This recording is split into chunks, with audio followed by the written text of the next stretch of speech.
You're going to see an amazing array of objects that are spectacular in their design. Really intricate metal work that we just don't see today that regularly. Magnificent pieces.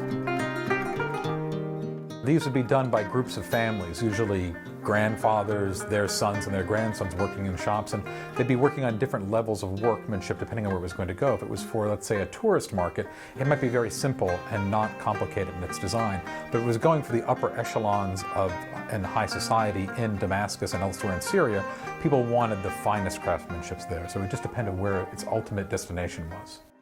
It's very varied, and it's a very broad collection, which I think is important whenever you're picking a particular period or era or style that you're going to work with.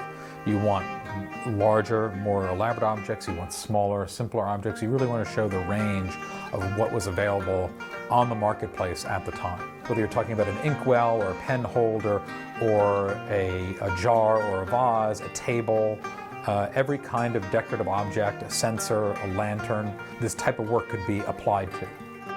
Finding the highest level of quality in the types of works that we're looking at here is incredibly difficult.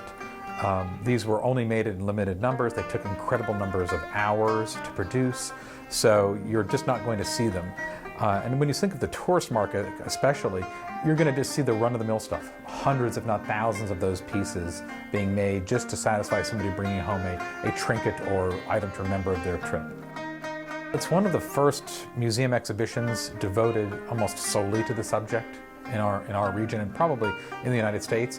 Pieces of this type have been exhibited elsewhere as part of shows, but not been the focus. In fact, the day the show opened, we had calls from other museums that were looking to buy the catalog because there isn't a great deal of information available that's been printed on these types of objects. So it is really important just to see that we were getting those calls as the show opened.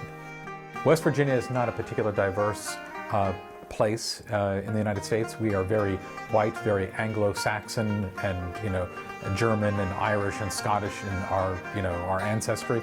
And so bringing something here that represents a different culture, a different part of the world, is a great way to expose people of all ages to those cultures and those traditions. And it's something we would otherwise be missing if we didn't have it.